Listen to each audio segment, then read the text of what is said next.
अच्छा, हरियाणा में प्रवेश करेगी। हरियाणा की जो कलह है कांग्रेस की बहुत तीखी हो रही है इस समय, चरम सीमा पर है। हुड्डा गुट अलग है, सुरजेवाला गुट है, शैलजा, तीन तीन तरह के गुट है और आज तक इसी वजह से संगठन बन नहीं पाया। ये गुटबाजी का समय हुआ करता है, तो अब वक्त आ गया है कि अब गुटबाजी इस हरियाणा में जो कांग्रेस की गुटबाजी है वो समाप्त होगी।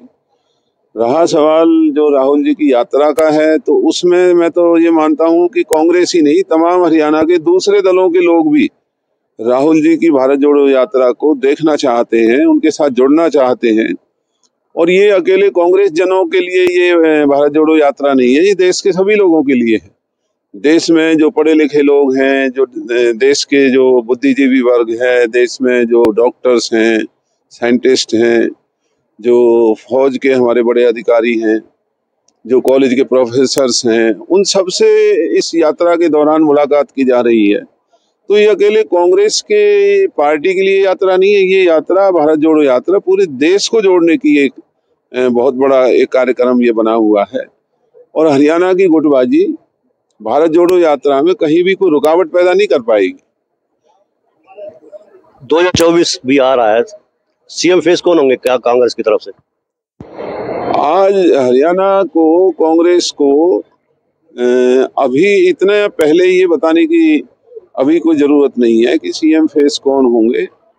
बाकी जो पार्टी के हमारे अध्यक्ष हैं, हमारे इलाके से हमारे भाई हैं श्री उदयभान जी, वो बहुत मेहनत कर रहे हैं। और लेजिस्लेचर पार्टी के जो लीडर हैं वो चौधरी भूपेंद्र सिंह हुड्डा हैं, वो अपने तरीके से सरकार का मुकाबला कर रहे हैं। और जब वक्त आएगा तो कांग्रेस के सभी लोग मिलकर के इस हरियाणा प्रदेश को आगे बढ़ाने के लिए, जो भाजपा ने हरियाणा को बर्बाद करने का काम किया है, उसमें कांग्रेस की गुटबाजी सरकार के बनने में कहीं भी रास्ते में नहीं आएगी। और आप देखेंगे कि आने वाले दिनों में हिमाचल में सरकार बनने के बाद एक हल्ला है कि अब आने वाले दिनों में हरियाणा के अंदर कांग्रेस की सरकार बनेगी। कांग्रेस की सरकार बनेगी और हल्ला लोकसभा क्षेत्र को अगर कहा जाए तो हल्ला ये भी है कि करण सिंह दलाल अगला चुनाव पलवल विधानसभा क्षेत्र से नहीं, फरीदाबाद लोकसभा क्षेत्र से चुनाव लड़ेंगे। ये तो पार्टी का काम है। मैंने ये कहा है और मैं आज भी आपके सामने कह रहा हूँ कि पार्टी ये तय करती है कि कौन चुनाव लड़ेगा, इलाके के लोग ये तय करते हैं कि उनका नुमाइंदा कौन होगा। तो अगर हमारी पार्टी मुझे यहाँ से लोकसभा का चुनाव लड़ाती है तो मैं अवश्य लड़ूंगा। और अगर हमारे तमाम दोनों जिलों के 36 बिरादरी के लोग इस सरकार से दुखी हैं और उन्हें एक बुलंद आवाज की जरूरत है, तो मैं जरूर अब की दफा लोकसभा के अंदर अगर पार्टी मुझे यहाँ चुनाव लड़ाती है तो मैं और हमारे इलाके के सभी 36 बिरादरी के लोग कोशिश करेंगे कि लोकसभा का चुनाव मजबूती से लड़ें। और बीजेपी तो कह रही है कि कांग्रेस सपना देख रही है सत्ता में आने का, लौटने का। ये सपना सपना ही रह जाएगा क्योंकि मोदी हैट्रिक लगा रहे हैं, कृष्णपाल गुर्जर हैट्रिक लगा रहे हैं, सीएम मनोहर लाल भी हैट्रिक लगा रहे हैं। देखिए, उनको वो हैट्रिक लगाने का जो सपना देख रहे हैं, लेकिन जो उनके लोगों के प्रति उदासीनता है, जो उन्होंने नौजवानों को मायूस किया है, जो किसानों को मायूस किया है, जो गरीब आदमियों को मायूस किया है, जो आज पूरे प्रदेश में भ्रष्टाचार की लूट है, जो आज जातिवाद और धर्म के नाम पर लोगों का जो शोषण हो रहा है, तो मैं नहीं मानता कि यहाँ कोई हैट्रिक भारतीय जनता पार्टी के किसी सांसद, मुख्यमंत्री या किसी भी नेता की यहाँ होने जा रही है।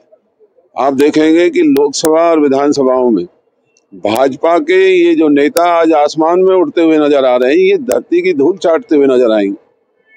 पलवल विधानसभा क्षेत्र अगर आप लोकसभा का चुनाव लड़ते हैं तो पलवल से कौन लड़ेगा चुनाव? ये भी पार्टी फैसला करेगी। और ये तो पार्टी और इलाके के कार्यकर्ताओं का काम है कि वो किसको अपना उम्मीदवार मानते हैं। जिसको पार्टी और इलाका कहेगा वही यहाँ का उम्मीदवार होगा। जिसको करण सिंह दलाल कहेंगे पार्टी उसी को मानेगी, एक चर्चा रहती है हमेशा पलवल के बारे में। नहीं, ऐसी बात नहीं है। ये जो भी इलाके के लोगों की इच्छा होगी या पार्टी की इच्छा होगी, वही पार्टी के नुमाइंदे यहाँ से बनेंगे। लेकिन सवाल इस बात का है कि आज सत्ता में होते हुए भी जिला पलवल, जिला फरीदाबाद के लोग अपने आप को ठगा ठगा सा महसूस करते हैं। इन लोगों की वजह से हरियाणा में सरकार बनी थी। अगर हमारी सरकार बनती है तो हम इस बात को दावे के साथ कह सकते हैं कि हरियाणा के साथ साथ पलवल फरीदाबाद जिले की जो बेरोजगारी है, जो यहाँ पर लूट और भ्रष्टाचार प्रशासन ने मचा रखा है, जो भारतीय जनता पार्टी के विधायक सांसद जो यहाँ धंधा कर रहे हैं, लोगों को मायूस कर रहे हैं। कांग्रेस का राज अगर बनता है तो ऐसी कोई भी छोटी हरकत इन इलाकों में नहीं होगी और फिर से इन इलाकों को तरक्की के रास्तों पर ले जा करके यहाँ शिक्षा, स्वास्थ्य और रोजगार का प्रबंध करने का हम यहाँ पर एक अभियान चलाएंगे। और हम इस बात को दावे से कह सकते हैं कि कांग्रेस की सरकार में न पहले कभी इन इलाकों की अनदेखी हुई, न आने वाले दिनों में इन इलाकों की अनदेखी होगी। जो भाजपा ने इन इलाकों का नुकसान किया उसकी भरपाई की जाएगी। चंदावली में 20 दिन होने को आ गए हैं, फ्लाईओवर को लेकर धरने पर बैठ गए हैं किसान, बल्कि किसानों में भी ज्यादातर जो है भाजपा से जुड़े हुए हैं। क्या कहेंगे इसके लिए? क्योंकि भारतीय जनता पार्टी धर्म की आड़ में और अहंकार में ये समझती है कि ये लोगों की भावनाओं को कितना ही कुचलते रहें, धर्म की आड़ में लोग इनकी सरकार बनाएंगे। तो ये अब की दफा जो चुनाव होने हैं उसमें भारतीय जनता पार्टी को आईना दिखाने का लोग काम करेंगे। और चंदावली पुल की जो मांग है वो बहुत जायज मांग है।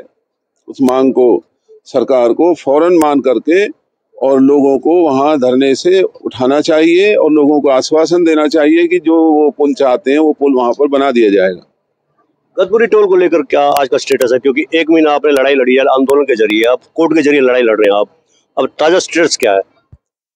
देखिए, गदपुरी टोल, इसमें भारतीय जनता पार्टी के बहुत बड़े बड़े मंत्रियों का इन टोल में और इस सड़क के निर्माण में हिस्सा है और उन्होंने इसीलिए 6 लेन प्रोजेक्ट को बिना पूरा किए यहाँ लोगों से जबरन टोल वसूलने का गैर कानूनी काम कर रहे हैं।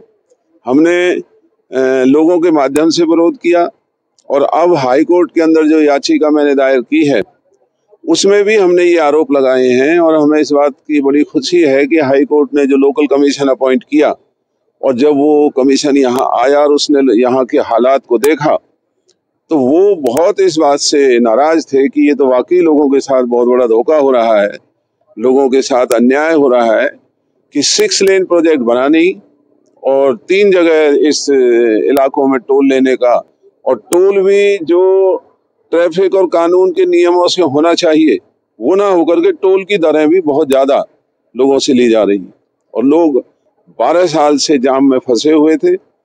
आज भी इस इलाके के लोग जाम में ही फंसे रहते हैं। जिला परिषद, पंचायत समिति और सरपंचों के चुनाव हो चुके हैं, ज्यादातर आप बीजेपी के खेमे में चले गए हैं। दावा यह किया जा रहा था कि कांग्रेस से जुड़े हुए नेता चुनाव जीत रहे हैं उस समय प्रचार के दौरान, लेकिन जीतने के तुरंत बाद वो भारतीय जनता पार्टी खेमे में। क्योंकि भारतीय जनता पार्टी राजधर्म का पालन नहीं करती है। हमारी भी सरकारें रही हैं, हमने विपक्षी लोगों के, चाहे वो सरपंच के उम्मीदवार थे या पद को पाया, चाहे वो पार्षद थे, ब्लॉक समिति के लोग थे, हमने हमेशा उनकी कदर की, उनके काम किए, उनको पैसा दिया और तरक्की में साझेदार बनाया। लेकिन भारतीय जनता पार्टी एक ओछे लोगों की पार्टी है जो लोगों को केवल भारतीय जनता पार्टी में जबरन शामिल कराना, उनको लालच देना, उनको उनके ऊपर डर बनाना, भय बनाना, अगर वो उनके साथ नहीं आते उनके ऊपर मुकदमे बनाना, लोगों का उत्पीड़न करना। ये भारतीय जनता पार्टी ने एक नई गिरी हुई राजनीति इस देश के अंदर शुरू की है। तो ये जिला परिषद और सरपंच, हम तो उनको कहते हैं भाई लोगों का काम करना है तो आप हमारी तरफ से कहीं भी जाइए, हमें इस बात का कोई इतराज नहीं है, लेकिन लोगों को तकलीफ नहीं होनी चाहिए। अगर भारतीय जनता पार्टी आप लोगों पर डर बना करके, भय बना करके और तुम्हें अपनी पार्टी में रखना चाहती है तो लोगों की प्राथमिकता पहले है आप उनके काम करने का काम करें और जाएं उनके पास। बल्लभगढ़ तक आ चुकी है मेट्रो, कांग्रेस का आपकी तरफ से क्या स्टैंड रहेगा मेट्रो को लेकर? नहीं, मेट्रो के बारे में हमारा तो इलेक्शन मैनिफेस्टो था कि अगर कांग्रेस की सरकार बनती है तो मेट्रो को पलवल तक लेकर के आएंगे। हमारा आज भी ये ऐलान है कि अगर हमारी सरकार बनती है तो मेट्रो को पलवल तक लाया जाएगा। भारतीय जनता पार्टी का मेट्रो का तो छोड़िए, जो रेलवे स्टेशन की बदहाली है, जो वहां पर इतनी ट्रेन भी अब नहीं चलती, जो हमारे दैनिक जो रेल यात्री हैं उनकी हालत आप जाकर के देखिए। भारतीय जनता पार्टी के नेता उनसे बात तक करने को तैयार नहीं है। तो हमारा अगर शासन बनता है तो पलवल रेलवे स्टेशन का भी उद्धार होगा और मेट्रो को भी पलवल तक लाया जाएगा। अच्छा, आप हिमाचल प्रदेश में गए थे कांग्रेस के प्रचार करने के लिए, सरकार बन गई आपकी, सुक्खू बन गए, सीएम बने, क्या कहेंगे, पूरे 5 साल चलेगी या फिर वहां भी स्थिति डामाडोल हो सकती है? नहीं, हिमाचल के जो लोग हैं वो बहुत ही संयम वाले लोग हैं, वहाँ कोई आपाधापी नहीं है। और भाजपा का जो धन दौलत और भय बनाने का जो चुनाव में इनका एक तरीका होता है वो अब भी नहीं चला वहाँ। और आने वाले 5 साल में भी इनका कोई भय, कोई डर, कोई लालच हिमाचल में कोई असर नहीं बना पाएगा। कांग्रेस की सरकार वहां पर बनी है, कांग्रेस की सरकार लोगों ने स्वेच्छा से बनाई है और बहुत अच्छे जो कार्यक्रम कांग्रेस पार्टी ने दिए हैं, जैसे कि वहाँ जो ओपीएस का उन्होंने कहा है कि वो पुरानी व्यवस्था को लागू करेंगे, उन्होंने पहली कैबिनेट मीटिंग में इसको करना है। उन्होंने महिलाओं को अलग से पेंशन देने की बात कही, रोजगार देने के लिए नौजवानों को जो वायदा किया है उसे वो पूरा करेंगे। और वहाँ जो किसान हैं, फल उत्पादक हैं, उनका भी उन्होंने जो ऐलान किया है वो अपनी बातों पर सही उतरेंगे। और हिमाचल का जो आने वाला समय है वो कांग्रेस के राज में एक बहुत ही अच्छा उज्जवल भविष्य हिमाचल प्रदेश का दिखाई देता है। बीजेपी ने पिछली बार चुनाव का नारा दिया था 75 बार, कांग्रेस इस बार नारा देगी अपना, कितनी सीटें ले जाएगी कांग्रेस? नहीं, हमें 75 पार या वो कहने की जरूरत नहीं है। हमारा तो एक ही मकसद है कि अगर कांग्रेस की सरकार बनती है, चाहे हम 50 एमएलए ही बने, लेकिन हम तमाम हरियाणा का काम करेंगे। और उसकी मिसाल हमने यहाँ पर पैदा की हुई है। जब हम पलवल में न उदयवान जी विधायक थे, न मैं विधायक था, हमारी सरकार थी, तो हमने यहाँ अपने इलाके में कभी भी इलाके के लोगों को महसूस नहीं होने दिया था। आज इनके इतने विधायक हैं, लोगों की हालत क्या है? आप हमारे दोनों जिलों में जो भाजपा के विधायक हैं, लोगों से मुंह छुपाते फिर रहे हैं। यहाँ का सांसद अपना धंधा कर रहा है, यहाँ के विधायक अपने धंधे में लगे हुए हैं, लोग बर्बाद हो रहे हैं। तो 75 पार या ये कोई नारा हमारा नहीं है। हमारा नारा है सरकार बनाने का। हमारी सरकार होगी तो ये सारा हरियाणा 90 का 90 हमारे हैं, चाहे वो विपक्ष भी अगर हैं तो उनके काम हम करेंगे। हम बीजेपी की तरह ओछी राजनीति हरियाणा में नहीं करेंगे। तो ये तो हमारे बीच में पूर्व मंत्री करण सिंह दलाल, बीजेपी का हैट्रिक जमाने का दावा जो है वो दावा ही रहेगा। कांग्रेस अगली बार सरकार बनाने जा रही है हरियाणा में भी। नीचे जो आप देख रहे हैं यूट्यूब चैनल, इसको आप लाइक करें, सब्सक्राइब करें, कमेंट बॉक्स में जाकर प्रतिक्रिया दें, इस लिंक को ज्यादा से ज्यादा शेयर भी कर दीजिए, क्योंकि वोकल फॉर लोकल के लिए आपकी उंगलियों को चलना बहुत जरूरी है। धन्यवाद। जय हिंद, जय भारत।